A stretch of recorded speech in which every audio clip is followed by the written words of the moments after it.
Kyle, Dave, how's it going, buddy? it's going. Our catchphrase is done. We got it right out the way. 7 seconds. We're speeding through. Yeah, no, honestly, this podcast, we just ended right here. We could. We've done everything that we've needed to do within 15 seconds. The algorithm says the actual Kyle is when everybody starts to tune out. So that's Yeah. The average length of listen can't be long, I'm yeah, I sure. don't know why people hate the voice, but that you live by it, you die by it. Yeah, you definitely have a better radio voice than me, I think. Yeah, no, if you close your eyes, it's decent. But then the problem is that this is also a video podcast, so you see the face. Our Spotify our Spotify listeners are way happier than our YouTube listeners. I'm just saying. Probably when you talk, they're happier on the Spotify cast. And then certainly when they hear me, they're probably not as happy. Yeah, I mean, it happens. Honestly, I need to get a fancy radio like you do or fancy mic. I'm not quite there yet. It poses an interesting question, Dave, which is every announcer's announcing voice like their actual voice? You know what I'm saying? Like, is Joe Buck's natural deepness? Is it just Joe Buck, I would say or is there some I would kind of theatrics? I'd say it's a little bit of theatrics because the thing is you can naturally have a low voice, but then you're going to turn it up. This is Dave Denny at Lambeau Lounge here at historic Lambeau Field, and boy, is it a cold one here. 34 degrees in the frozen tundra. Like, I mean, you can put it on, and it's like, yeah, it's your voice, but you're gonna polish her up a little bit. Why do I feel like you've been rehearsing that? Was that your No, moment? I mean, I've done like voice narration. Like I remember back in college, I did one about Kenosha Harbor Market. I'm just you can probably find the video on my Facebook still, but yeah, I'm sitting there just like our stand is built through the power of culinary magic. Like Dave, unfortunately for us both, I've seen that video. it's a pretty good video. I would recommend it. My Facebook is private, so unfortunately, unless if you're a friend listening to this, which I'm pretty sure anybody listening to this is either our moms or Mr. T. So Speaking of which, I don't know if Mr. T has a Facebook account, but if there was ever a time to become friends, it is now. yeah, Mr. T, if you're watching this, look out for it. Friendship incoming, Mr. T. Or anybody, I don't really filter who I accept on Facebook unless it's obvious like bot. Perhaps a wave incoming on Facebook, some messages exchanged between you guys, a like, perhaps. Honestly, a heart. If I gained 1 to 2 friends from this random podcast, I would be pretty surprised. Normally, and honestly, Facebook itself is kind of a dead media at this point. So I only ever get like requests from like thirst spots where it's obvious thirst spots. Like you'll get a woman that's just like 3 friends, and 2 of them are my stupid friends from middle school. Like that have accepted her and think that their first love or what? It's like, she has nothing but pictures of either her smiling on a beach or in her underwear. Do you really think she's going after you? You're in Kenosha working at a Wendy's. Like, it's like, yeah. Dude just sitting there on Facebook like, a gift from the gods. Well, sometimes you have to live in fantasy world, Dave. Maybe it's better there, to be honest with you. Yeah. Maybe it's better there.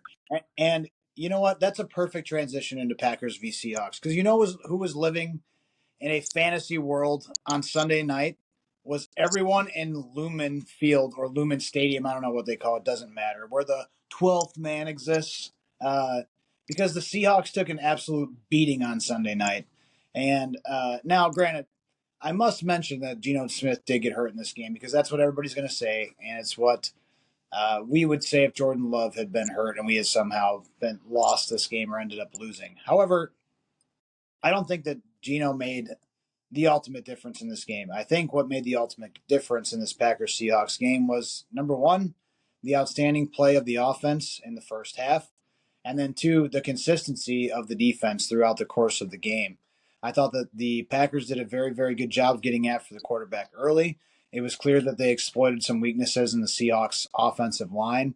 and that they were reliant on the guys that are going to go out there and make plays week in and week out. We know that Josh Jacobs was was going to be very, very heavily involved. We knew that Dobbs was back, which was a huge gain for the Packers. We've been missing him. And we knew that there was other guys that were going to need to step up and be involved in the offense. Jaden Reed's been a little bit quiet. Watson's going to have to come up with some jump balls and big time catches. Tucker Kraft's got to be there. And the offensive line did a phenomenal job.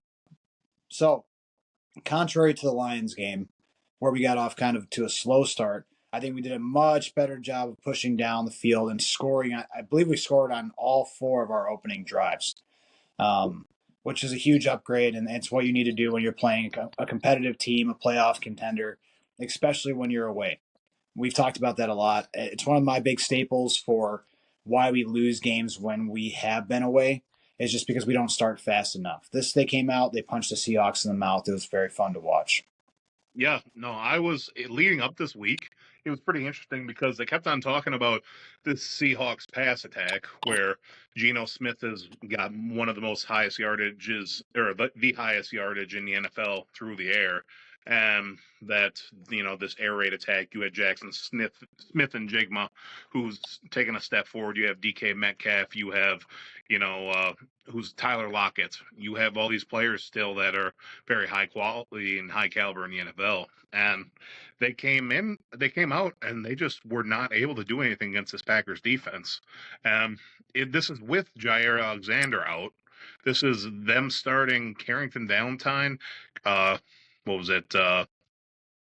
Eric Stokes, who I've been very negative on, and Keyshawn Nixon. So this was a weird game in the fact of they really weren't able to get anything going, and I think that's testament to the Packers pass rush especially.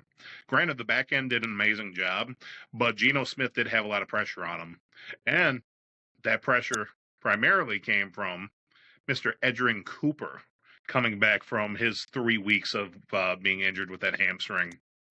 And So what did he ended up with? What, 2 sacks and interception, and then I believe I even saw that he had 2 quarterback hits in addition and to he that. had a pass I'm breakup as correct well. on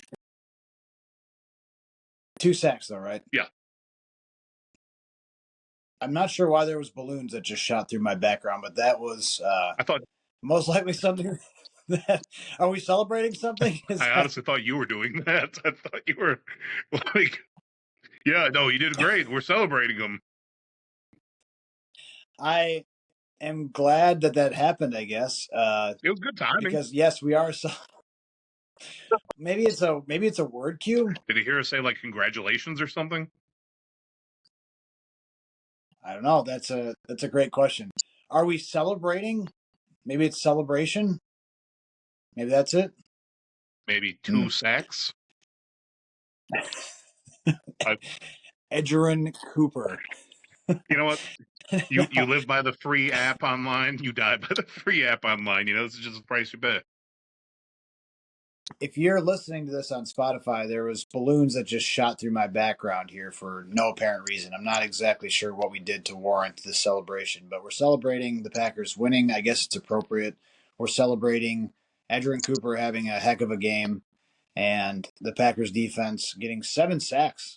I mean, it's quite the improvement from the past few weeks, and we've seen a lot of struggles and the ability for the Packers to actually be able to put pressure on the quarterbacks. This was a much changed defense or defensive scheme that we saw this week. So that was, like I said, a very, very pleasing to see and encouraging. And I feel like the Packers are heating up a little bit, Dave. Yeah, honestly, too, I'm not going to pretend that the Seahawks have this amazing offensive line. They're not a top 10 team in the league, but there have been games where the Packers have faced subpar offensive lines and weren't able to get anything going. Like, I look back to that Rams game where they just had, I don't even know if they had a single sack in that game. There were times this year where the Packers haven't been able to do it against opponents where they should have. And this was their, declaration of, we are the better team. We're going out there and we're beating you. Now, if you're going on a tier system, is the Packers like the second tier of the NFC? I mean, right now you could argue that. You could still argue first. Playoffs, anything can happen. but I think that they really showed that they are a playoff contender versus a Seahawks that are just hoping to get into the playoffs. Yeah. Uh, Obviously, the Seahawks have been playing good football. They've been upward trending. It seems like they've gotten some strong play out of their offense. A couple of injuries. Kenneth Walker is out. Geno is now out. And best of luck to both of those guys. Those are very, very talented players. Geno, I think, has a pretty good reputation. I'm not, I'm still not convinced on him that he's the guy in Seattle still and for how long. But like he's a talented quarterback and he could start various places in the league. It's just like, is he your long term guy? Like I don't know if that's a commitment I'd want to make. This is not the Seahawks podcast. Yeah. It's obviously for the Never Packers. forget though, Kyle. Joe Flacco won a Super Bowl. That's true. I mean, Geno can sling it, man. He can absolutely sling it, and he's had games where he's incredible. It's just a consistency factor. Yeah. And like, can he win you games when it's crunch time? And unfortunately, in this game, it wasn't a very strong showing for him, even though they've obviously had some pieces that are stepping up in their own organization lately. So they needed to come out strong. They did not do that, and they let the Packers get ahead early, and it's just hard to come back from that. So one of the keys, Dave, to the Packers' victory this week was obviously a guy that you and I love. I am very much teetering on buying a jersey, to be honest with you. I want the all white for Josh Jacobs. I want the number 8. I want to sport it. Um, I was a big fan of this acquisition. I thought that he was a younger option for the Packers. Aaron Jones leaving broke my heart, but I was also like I felt like my heart was healed when it was Josh Jacobs that we acquired, just because I felt like he was a younger option. He was a leading rusher in the NFL 2 or 3 years ago. And he had a lot of life, and it was going to kind of boost him into a franchise that has had some success, is very promising, is young, and would give him an opportunity to carry the workload for Green Bay. And that is exactly what he has done. Josh Jacobs has put the team on his back, Dave. He puts the team on his back like a broken leg for Greg Jennings in Madden. That is exactly what he does. He absolutely puts the team on his back. And in this game on the first drive is a absolute perfect example of that. The Packers went to him, Dave, all plays on the first drive except for one. There was one play that was a designed pass play, a little play action fake, and a rollout. And Jordan Love ended up scrambling for a few yards down near the goal line. And eventually, who punches it in but Josh Jacobs? They passed to him consistently in the first drive. He pounded the football down their throats and eventually takes it into the end zone. That's trust in a guy. That to me is saying we absolutely are going to come out. We're going to run the ball. There's nothing you can do about it, and we're going to do it anyway. We're going to get this guy involved. We're going to get him touches, and it's going to be consistently like that for the entire game. And there's nothing you can do. Yeah, no, Josh Jacobs, it's been amazing having him on this team. He's been able to provide something that I don't think Aaron Jones quite had. Granted, Aaron Jones, if we're looking at vision and cutback, I would still argue is the better player because even for Minnesota, he's been showing that his cutback, his one cut, and his speed in the hole is amazing. But he doesn't have that. He doesn't have the strength and just that smear that toughness that I'm gonna just get hit and I'm gonna smile, I'm gonna hit and move you forward, I'm going to add that toughness, that grit. And Josh Jacobs just brings that physicality to this deep or to this offense, something that I've never really seen in Green Bay. I've never seen a runner that has this type of a potential, that really wants to open to contact and is happy to get hit because he's still going to get extra yards after contact. Josh Jacobs really brings just a different mindset to this offense in ways that very few running backs in this league really can do. And I would argue, too, big shout out to Matt LaFleur here because not only is he, coaching and giving the ball to Jacobs, but that's not really a Matt LaFleur type play. If you look at like Matt LaFleur's coaching style, he's always split running backs. He's always done where you don't have a primarily one running back. You always end up having a second player to take snaps. Even that year when he was an offensive coordinator in Tennessee, King Henry was in his backfield, and he wasn't giving him solely the only snaps. This is something that he's really feeding Josh Jacobs in a way that he's never fed a running back ever. Um, seeing just the way the team feeds off that, the energy, the fact of in the interviews, you got Jacobs talking about how this is getting back to football. This is getting back to what I love. This feels like a college experience here where everybody doesn't care about anything but football. He's like, this is where I want to be.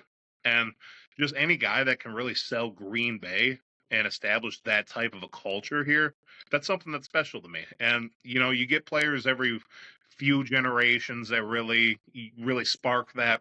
And from being a free agent signing, the fact that in his first year he's already sparked that energy in you that you're just like, wow, this guy really is passionate. He's really changed who the Green Bay Packers identity is. That, this season will forever be known as Josh Jacobs' first year. It's in the DNA of the Green Bay Packers now, and I think that's incredibly special. Yeah, I couldn't agree with you more.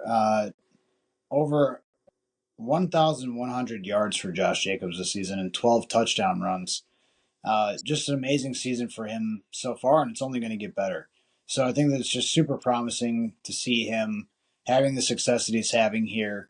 The fact that the Packers didn't just come into this season and kind of lay an egg is just a huge benefit because it's motivating him to kind of play at a level that's elevated, to use his experience to bring some of the younger players up. We know that the Packers have a very young roster yet, and four guys to be able to grow behind a guy like Josh Jacobs is incredible. I mean, think of the pieces that we still have in this Green Bay offense that have yet to be utilized that can learn from someone like Josh Jacobs. And, we have Marshawn Lloyd, who's still sitting out. We have A.J. Dillon, who's hurt. Who knows what's going to happen with him, and how they're going to utilize all these pieces. But Josh Jacobs is absolutely carrying this workload for this offense right now in the running game. And it is just so fun to watch every single week. I love Smash Mouth football. It reminds me a little bit more of when, I was younger watching the Packers play in the Amon Green days, or Dorsey 11s if you really want to go like way back. But um, yeah, those kind of running backs were iconic in Green Bay. And not to say that Aaron Jones wasn't iconic, but certainly there's something to be said about smash mouth run it run it through a person's face, if you Yeah. will, type football. And I love that style. I love that they're trusting him, and it seems to be that Green Bay is just firing on all cylinders right now with him. So I guess the only question that I have with him right now, and it's not even of him because we've seen it, is this something that he's going to be able to sustain for the remainder of the season?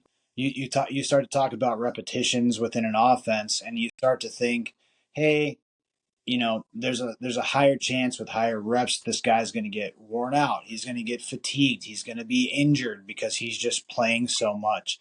Is that something that you're concerned about with him, Dave? Obviously, let's not even go into something where he would be hurt because that would be a giant blow for this Packers offense right now. So, obviously, wishing that is not the case for the rest of the season because we just do not have the depth to support that and to bring in another player that's going to replace Josh Jacobs. It's just impossible at this point. So, do you think that he can sustain this number of reps over 20? I think it was 26 touches in the Seattle game that he had. You know, Do you think that he can sustain this without injury and that he can continue this trajectory for the remainder of the season and into the playoffs? I mean, it's one of those things where do I know for sure? No. I think anybody who says they can predict what injuries are going to happen in the NFL, you show me a man that says that, I'll show you a liar. Because the NFL is a very, very physical league. There's really no way you can go out there and one single snap can completely change your season. You never know. I mean, look at some of the injuries that have taken place this year for the Lions, even. You had David Montgomery now that just went down. I believe it was, what was it, a tear in his AC? MCL, I believe. Yeah, And now MCL, yeah. out for the season. He had an amazing season going forward, and he was splitting carries. So you can't say whether it's a workload issue or not. It's just what's your probability. I guess every chance that you touch the ball, it can happen. But you could also have a reduced load and it could still happen. I don't think that the Packers really need to change what they're doing because this is their formula. It's the NFL. You got to play the way that you're going to play. You don't change now, and especially come playoff time, you're not going to change your identity then. You have to go out and you have to play what the Green Bay Packers have played. This is Matt LaFleur's team and how he's scheduling it and playing it up right now. I think that you just go forward, all gas, no brakes, as Mr. Robert Salah would say, assistant to the Green Bay Packers and not known for anything else. You said Xerxes. Xerxes. Yeah. That's always Robert Sala. Every time I see him, reminds me of Xerxes from 300, 100%. 100%. 110%. And I mean, he Yeah, can wear that gold-plated suit because he's with the Packers now. Just like green and gold speedo with chains and everything. Why not? It's a little bit cold in Green Bay. yeah, I don't suggest it personally, but Robert Saleh can live his life. yeah. Like maybe some like Green Bay Packers tassels or something like that could be good, or some decorative chains or necklaces, I've perhaps. worn more revealing things in colder weather, so You should skip that for sure.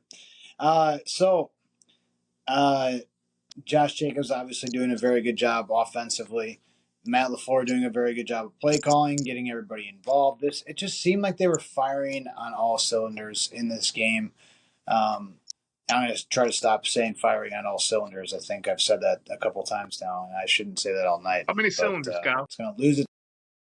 It's all cylinders, all of them, Dave. All of the cylinders are being fired That's a lot upon. of cylinders. But it is a lot of cylinders. Yeah, I don't even know what a cylinder really is. It's a shape. But um, So sad. either way, Packers are doing very well in terms of play calling. Matt LaFleur seemed like he was locked in. And speaking of locked in, Dave, so was our quarterback, Jordan Love, in this game. I felt like he did a really good job of controlling things. And I forget who it was recently that talked about Jordan Love, but he said he's just so poised.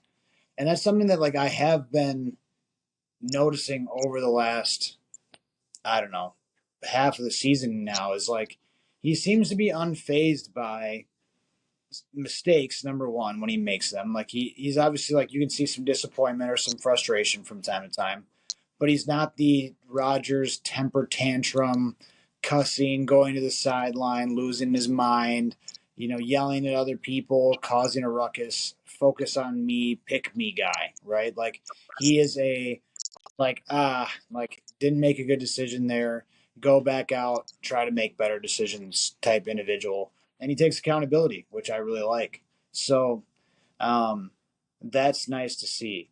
What I saw in this game from him was control, and I saw good decisions, and like I saw him using his legs, which is a huge thing for him. Is he's pretty comfortable in the pocket. I mean, the kid is pretty comfortable sitting back there and making some difficult throws. We've seen a lot of throws from him this year where he's just under heavy pressure back there, but he somehow pulls it off and throws a dime downfield.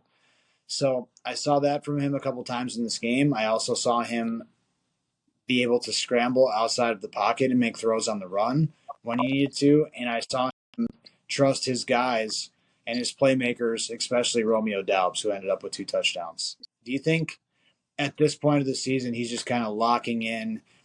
We saw last year him have an incredible second half of the season after kind of a shaky start. Do you think it's just kind of trending in the same way for him this year? It's going to be a much better second half of the year for him than first. Uh, if you're going off of a one-season bias, then yeah, you can say that. We're playing a couple. They say history. Yeah, history does repeat itself. But we have a couple good games coming up. I mean, the Bears are going to have nothing to play for, so they're going to still come out. You have a game against the Lions. Saints game might be a easier game at this point, but Love is showing that he is an elite quarterback. You meant Vikings, correct? Oh yeah, Vikings, Yeah. Saints, and the Bears.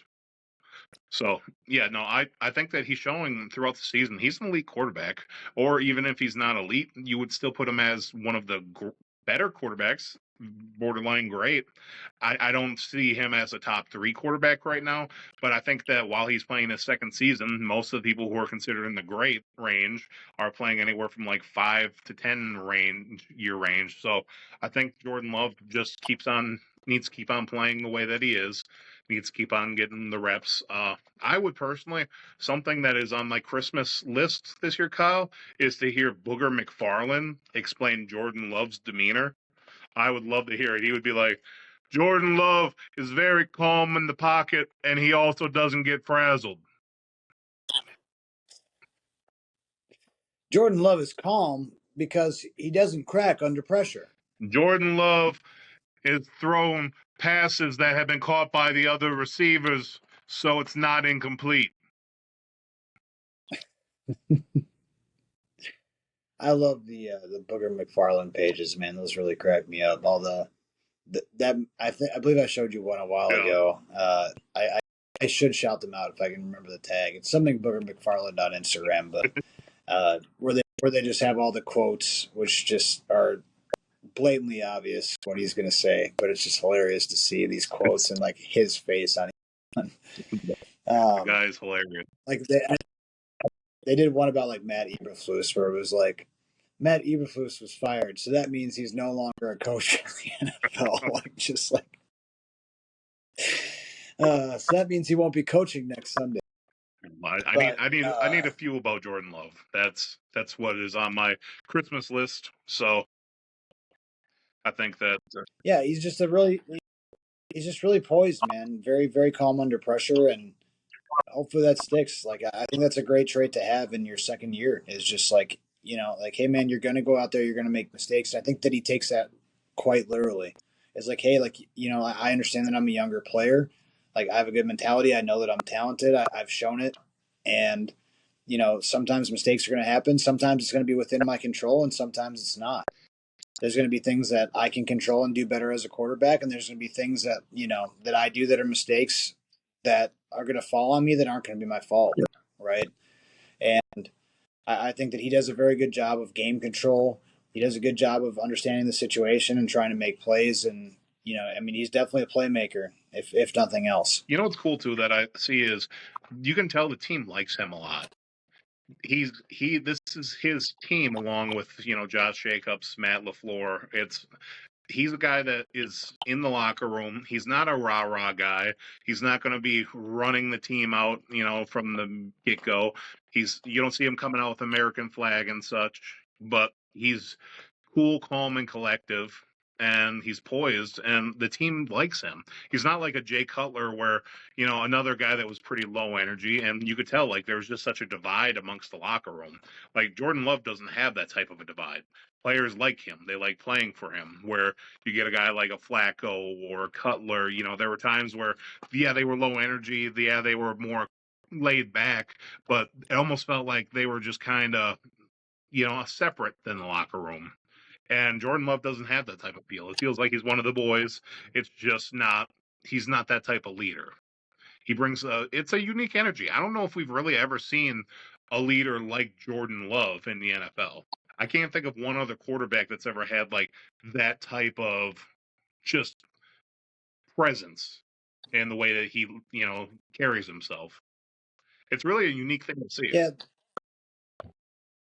yeah, it is. I don't know what it is about the kid. I obviously like him from like a personality standpoint. I don't know him. There's a lot of stuff that happens behind closed doors. I'm sure that no one knows about in the NFL, and maybe guys put on a facade or that they're very good at like getting in front of the press and saying certain things that sound really good. Aaron Rodgers is one of those guys. Like sounds really good when he gets in front of the press, but like we know he's kind of like off the field kind of dicey, or even on the field, like probably not the best teammate, like not the best locker room guy, right? And it's sad. Like I'm not trying to trash Aaron. Like he's a part of the Packers legacy and some of the greatest moments that I've ever seen it from quarterback play out of Green Bay. But at the same time, I used to hate the third down Aaron Rodgers is what I call it, Dave. And what it would be is is it would be a third and long play where it was an obvious passing situation. He would throw the ball to, pick one of the Packer wide receivers, and it would be incomplete.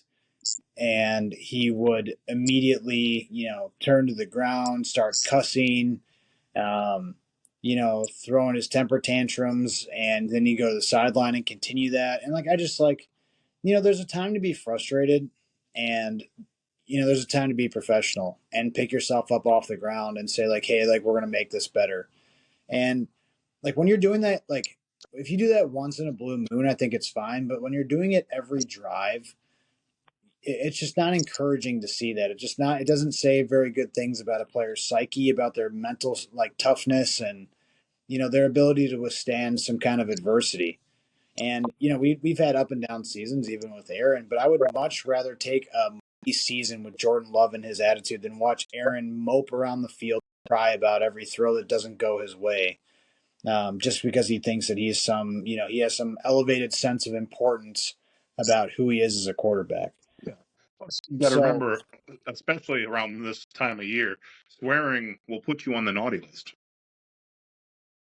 that's a great point, actually, and something that should be noted for all the viewers watching. If you are using profanities, it is noted. Remember, It is noted. Jesus and Santa are both watching at all times.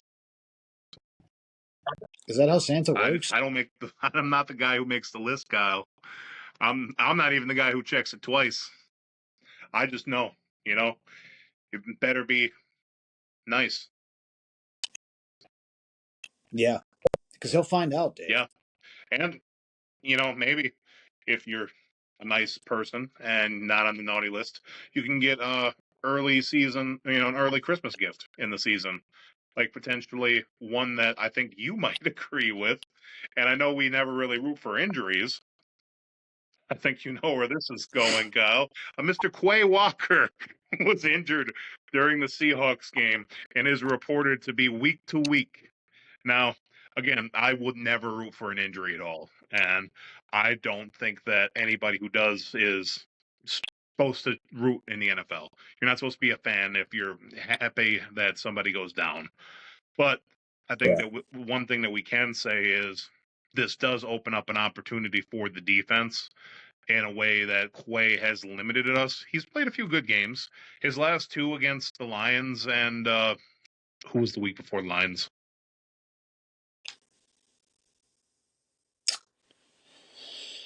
Are you gonna make me look back? Probably. Hold on. Stand by, Dave, while I I page want to say through this. 49ers. Let's say Lions Miami. or Miami. Miami. So, yeah, last 2 weeks against Miami and the Lions, he has played very, very good. But I think that it's still pointed out that he has been the weakness of our defense this year. And I think him with an injury does open up Eric Wilson more. Uh, Adrian Cooper's already played more snaps. I feel like there's just room for this defense to still increase their game. I think that you can still add more physicality to this in ways that we've never seen in Green Bay. Yeah, I can't wait for the Packers to make some improvements on the defensive side of the ball, and whatever those decisions are, I think I'm going to be a little bit. Uh, I think I'm going to be just excited at the fact that the defense will improve because it seems like those are going to be our most immediate needs come this next draft class, and the Packers draft well classically, so it should be great to watch them grow, to see what they can add, and to also continue to watch the new talent excel. I mean, I really got heavily involved with Evan Williams earlier this season because I was texting you during one of the games and I said, "Man, this kid is playing his heart out," and it was just so cool to see a guy come in and start to make an immediate impact. Edgerrin Cooper has been the same thing. I was like, "Man, this kid can play," and if they can add two pieces, that do that every single year Oh, for the next couple of years, this defense is going to be incredibly scary, and like they have the potential to, I mean, their ceiling is wherever they want it to be. To be quite honest, they just need to build that defense, and maybe some. I mean, if you're really committed after this year, like depending on how this year pans out, like I think that you can go to free agency too. I think that you can work some stuff out in free agency, or you can you can trade if you're really motivated. It's not something that we typically do, but if you are committed to, hey, this is his third year and we have a shot now, and we're going to try to be top dog, and we're going to play smash mouth football because we have the pieces right now, and we feel like we can do it. Then, like, I'm in support of that, as long as it's not like we're going to have a season or two and then we're just going to have to rebuild again, right? Like, I'm okay with committing and adding this to see what the outcome could be. So again, like, it's solely dependent on, and I would think that the how the Packers front office is probably thinking at this point too, but it's more of just a, how does the season shake out? We know the needs, but maybe those needs kind of change a little bit depending on how the season shakes. So, it should be interesting to see how the Packers defense develops. It should be pretty interesting to see how we draft. And then, what we can continue to do on the defensive side of the ball, and have guys kind of fill in some roles in the absence of people, right? Like, I think even with the absence of Jair this week, I think that we had some decent corner play given the threats that Seattle does have. And I think that we limited them to we limited them to a rushing touchdown in this game. They had no passing touchdowns. Yeah, So honestly, that um, could be, due to the fact of Geno Smith going down, or even that Josh Jacobs fumble that happened that they gave them a short field. But ultimately, staying on the defensive topic, I really think that this year in defense does feel slightly different. Granted, it's not 100% turnaround change results from what we've seen, but there is improvement, and I think there's a positivity that we haven't had for quite a while in Green Bay. I would argue probably that first year having Zadarius and Preston and Adrian Amos, was that 2019, 2018? I'm going to say mhm. 2019. But that first year of having them and coming and facing the Bears, being able to beat them in that week 1 game, and Rodgers is saying, wow, maybe we do have a defense. This is like the first time in years I genuinely feel like the Packers might actually have something. And it might not be this year where we're that elite defense, but I don't see us losing Was games that? either. I believe Rogers was also on Percocet when he had that interview. Well, that wasn't that one. That was the his Percocet one was a few years back. That was the my knee. That man became southern off of Yeah, the perks. he became Peter Griffin on the sidewalk. Ah, but, um, yeah. No, it should be interesting, man. It should be absolutely interesting to see what they can continue to do. Obviously, like, this to me, like, is a huge improvement on the defensive side of the ball. I think that they're still limiting big plays, chunk plays. In the NFL, like, you're never going to prevent a team. That's one thing that that's become, like, very, very evident to me over the last couple of years that I've been a fan now and watched more games in the NFL. And is that you're never going to, like, limit the talent that's there to nothing, right? Like, it's very rare that a team will have even a shutout in the NFL, right? Like, that's a very, very rare thing to see because there's so much talent. Like, you're even talking about, if I get on the other side of the 50 for some teams, like, that's field goal Yeah, range. I mean the other So, guys are getting paid like, for a reason too. you're never going to limit a team completely from gaining yards, but what you do have to prevent is big chunk plays, and the ability to just, like, open up the playbook completely and use whatever they want. And that's hard with teams like Detroit right now. It's hard with teams like Minnesota right now.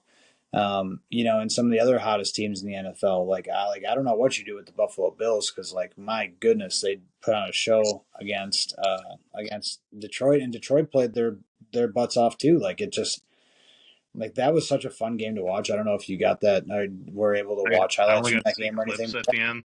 I did see that Dan Campbell kicked an onside kick with like 12 minutes to go in the fourth quarter. I got a kick out of that one.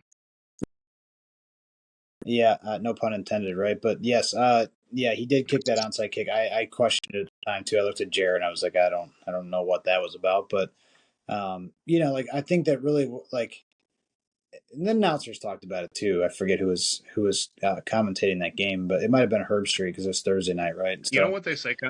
uh, I'm sorry, I don't want to interrupt you, but I have a tangent to go on here. I think that what we need to do is expose the media. because they always say winning fixes everything. And that's true. Winning does fix everything. And Lions have been doing a lot of winning lately. But the fact that they take Dan Campbell and just waltz him out there with such an obvious brain injury week to week and let that man get in front of cameras and call plays where he clearly it's maybe not like Brett Favre Parkinson's level, but even if you watched Hard Knocks, the man's walking around, here we go at a baby. Here we go at a baby. The man, the man's got CTE. The man's been rock. He played in the NFL. He was a tight end when being a tight end really meant something. The man's going out there. I just love you guys. He's crying every 2 seconds. He's got tears rolling down his face. The man's calling onside kicks with 12 minutes left in the game. Even against the Packers, he was in field goal range. He ran the ball on 4th and 1. The man's got severe PTSD, CTE. I don't know, probably some type of chlamydia that spread to the brain. The guy's got probably his face is so red week to week. It looks like it hurts. And the fact that nobody's helping him, the NFL is just milking this Dan Campbell train as hard as they can because they're winning. We need to do something. We need to step in. I'm going to start a petition to save Dan Campbell because I think it's disgusting that the NFL is doing this to this poor man. Well, that and the fact that obviously he hasn't been to the dentist in a while, Dave. I don't know if you saw those pictures circulating around of him with like his mouth wide open, saying whatever he was saying against Buffalo. But there was like did you see this? The man can't lift his arms high enough to brush his own teeth. That's not on him. So there was a picture circulating around of like his teeth during the game. Somebody, I don't know what ratchet person had screenshotted this and made it go viral, but it was like his bottom row of teeth are just like completely like, it's obviously from tobacco use, right? Like it's just like a lifetime of this, right? But it said, the caption on this video that just kept going around was, "Dang, Dan Campbell, brush your teeth." The man has Like, bitten too many kneecaps, Kyle. I don't know if you know this. apparently. Knees are incredibly hard. Hey, I have two of my own. I am aware. I just This man's over here just gnawing on those suckers, and he's famous for saying he eats kneecaps. I would think that in the NFL, your dental, like the dental program would be pretty good. I would assume. I'm just saying we need to help this man. He's crying out for help, literally physically crying every week.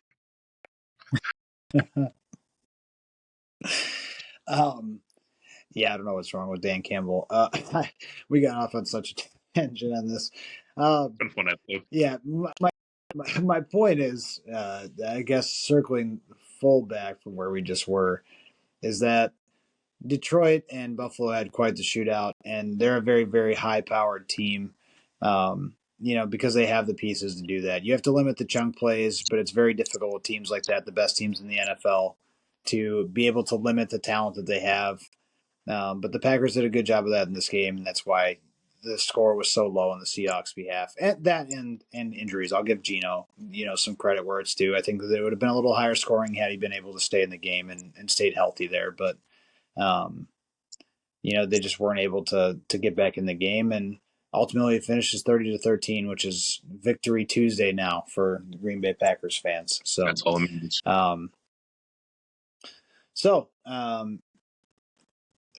I guess we have a couple more topics to cover here, Dave. One being, which we kind of talked about, but the Packers seem to be, and you can argue what you want with the Detroit game, but we talked about them being steadily competitive this season, even in the midst of losses. And I feel like with the Detroit game, I didn't leave that game. My whole staple with the podcast and debriefing the Detroit Lions game was like, I didn't leave that game angry, just disappointed. And, you want to come out with a win there. You don't want to let them clinch the division. That didn't happen, but we were still competitive. We still showed that if we meet them again, we're gonna give them some trouble. We're gonna give them some problems, and we're gonna challenge them to play at their best, even if they maybe are the better football team. If it was a comparison to some video game or to Madden, their overall may be higher, but that doesn't mean we can't beat them, right? Like that's kind of how I see it. Is like the Green Bay Packers overall may not be better than the Detroit Lions, but can we beat them still? Like yes, absolutely. Yeah. And we showed that. And I think that like when we've needed to be competitive, we have been competitive with teams. And so I'm very excited for the remainder of the season. I think the Saints game is going to be a real test for number one, what do we have in the tank? Number two, how do we transition to going back to Lambeau Field? And can we kind of lock in against a backup quarterback for the Saints, which should be pretty promising for the Green Bay Packers? And then, like you said, we have the Vikings and we have the Bears. So I'm not sure if that's the exact order of both games. I don't know if we have Detroit, or excuse me, do we have Chicago Yeah, last? Chicago was last. They don't have an exact time yet, but Saints, Vikings, Bears. Yeah. So I mean, so you have the Saints game. You just can't overlook it, right? And I'm not trying to get ahead of where we just were, but we're getting hot at the right time, Dave. Yeah. We're hot at the right time. We just competed. The Seahawks game was a big game to me because the Seahawks.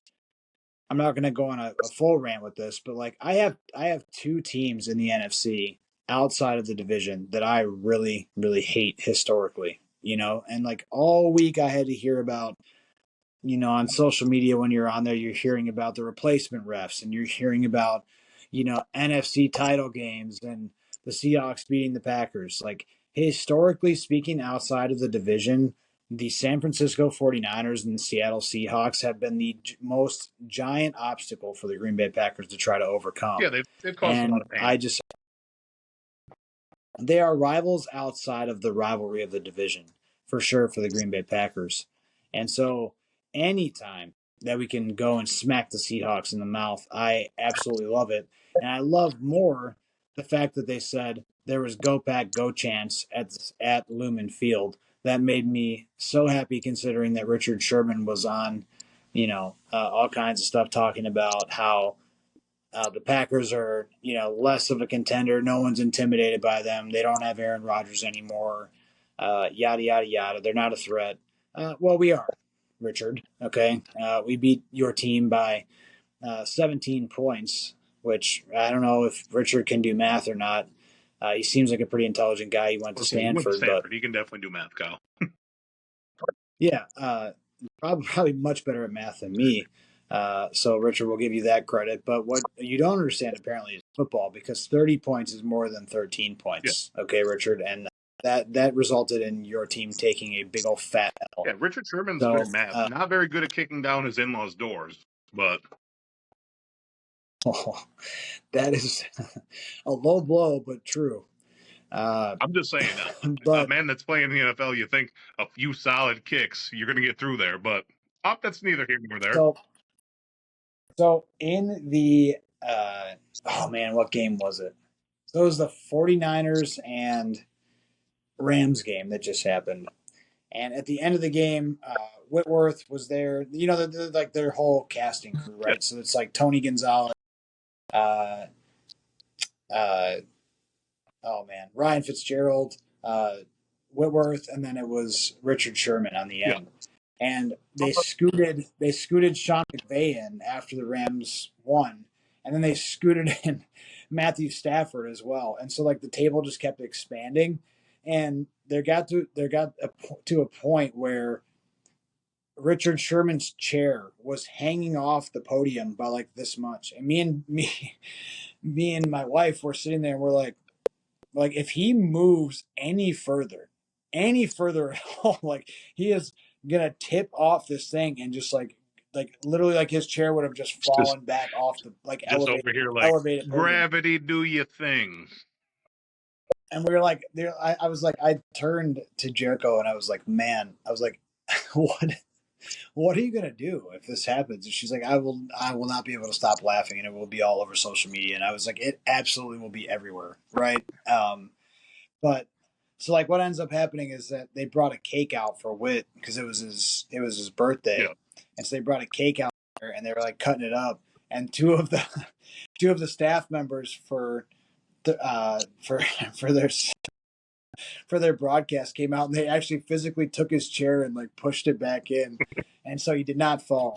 But Richard, you were close, and I saw it, I identified it. So, Just like you were close with that I door. don't wish I don't wish bad things upon you. But if you would have fallen, I would have made fun of you and made a bunch of memes of you, Honestly, especially with. I don't think about Richard Sherman ever.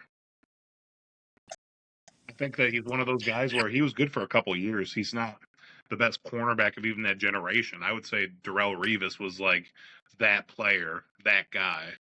And yeah, Revis was a little bit older, but I don't really see him as someone who was like the guy. And even his commentary and such, it's just so I don't know. It's just not that entertaining to me.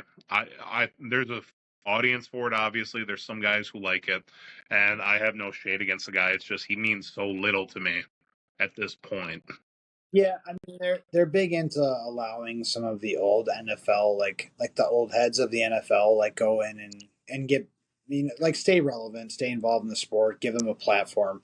Uh, I'm like kind of like wishy washy on it. Like I don't unless you can like dissect the game and analyze it. Like I don't really care Yeah, if you're announcing or not. Like I think it's a nice face to put on TV or something like that for people to like be able to stay relevant, but like I love like I don't know, a lot of people hate on Tony Romo and stuff like that. Like I love listening to Tony Romo, but like it's just kind of like one of those things where it's like to each your own. yeah. I mean, hit or Um, miss, you know. you know, But so let's go back to the Saints game, Kyle. Uh, offensive, yeah, offensively, Derek Carr is probably going to be out. It's probably going to be against Spencer Rattler. I don't see a world in the Green Bay Packers not winning this game. I think that, yeah, we've talked about it before, where things bees in the trap, but I don't even know if this is particularly a trap game. I'm more of a let's get in, let's make sure everybody's healthy. I think that the Packers should be pretty comfortable in beating this team. I would probably say somewhere of like 38-10. Maybe they really come out and they establish who they are this year. This is like they're coming out. This is like, do you remember that? Remember the Super Bowl run in 2010 where they faced the New York Giants, and the Giants were like a borderline playoff team at that point, and we were actually facing them for a playoff spot, and they just demolished the Giants. They beat them, I believe it was like 41-10. So I think a similar game happens here. Probably not 41 points. Give me 38-10 for the Green Bay Packers against the New Orleans Saints. What are your thoughts?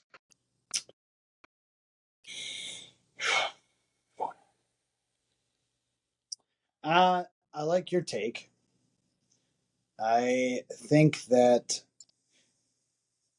man for Green Bay this is a challenge to push 30 points. I think that you just pushed 30 on the Seahawks, who are probably an equal opponent to me, like defensively at least for the New Orleans Saints. And they put up 30. So I think there's potential to do that again. I just think it'll fall just a little bit short. I put the Packers at 27 points this game. And then the Saints will probably have moderate success. I think that we'll still go in with a slight lead, maybe at the half, and then I would see, Green Bay just kind of putting it on them in the second half. And of course, there's potential for that to kind of turn, just depending on momentum and how it is having home field advantage for Green Bay. But we've played in some important games. This is no less important necessarily in terms of playoff placings and where we're going to end up at the end of the year. But I see this as a let's just add this up. Speaking of math and Stanford, I see this as maybe a 27 to 20 victory for the Green Bay Packers. Now I could see I could see there being less points scored on the Saints' behalf. It's just kind of dependent. Are we going to get Jair back this week?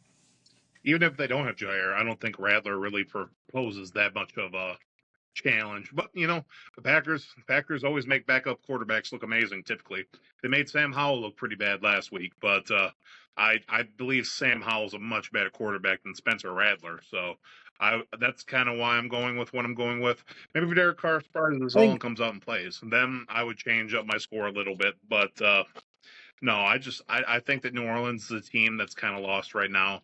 They're still in cap hell. Their old guard of players are starting to either retire or just lose a step. There's really nothing that I mean, screams.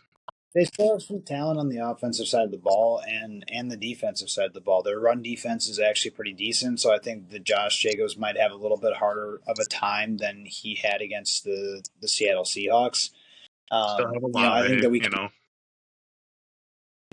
could be very successful in the passing game, just depending on what our play calling is, and if it's too conservative, this might be a closer game. I think that you have to trust Jordan Love to go out there and make plays at home and get the crowd involved early. And like I said, I know it's cliche to talk about winning the game in the first half, but that's really what I feel like you have to do when it comes down to crunch time. Is you have to get ahead and you have to stay ahead. And if we're unable to do that, this could be kind of a closer game. Um, I think that there's very big potential to me for this to be kind of a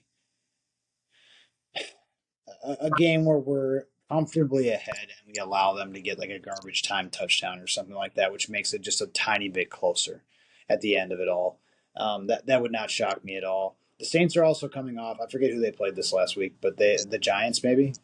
I think they actually played a better team than Giants. It was the It, Redskins or the Commanders. I want to say they played the okay. Commanders, and it was a Oh pretty yeah. close game. Yep.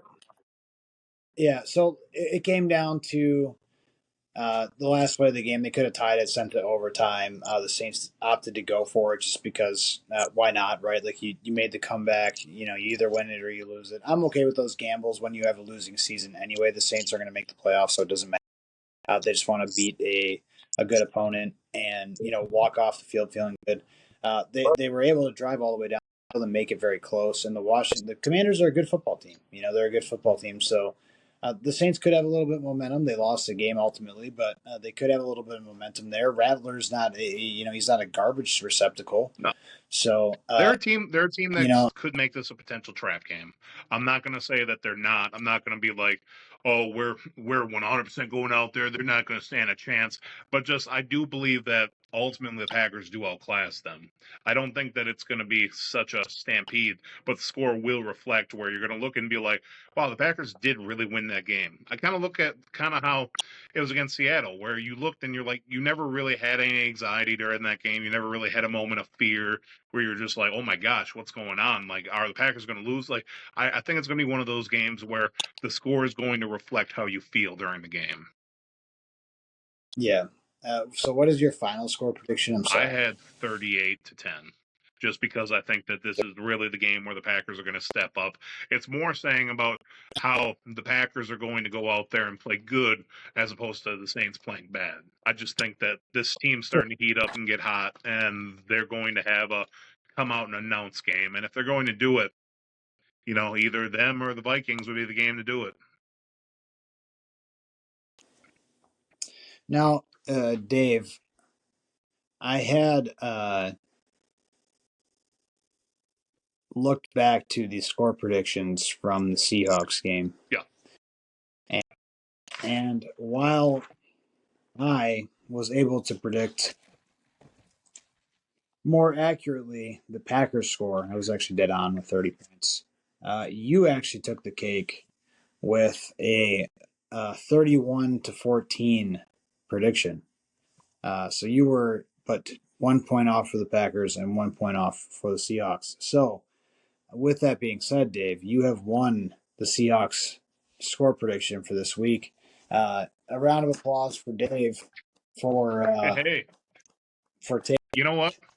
I think that you need to tell me once again, and not because my internet connection failed, but because I think that I am that well deserving. Sure. Yeah, you definitely won the score prediction this week. It was not by a large margin, but it was a margin nonetheless, and it is but the second, I believe, score prediction that you've won this year. What So was it? What did I end up um, having? you had 31-14. It's very good. Final score was 30-13, so you were right there. I had 30-21.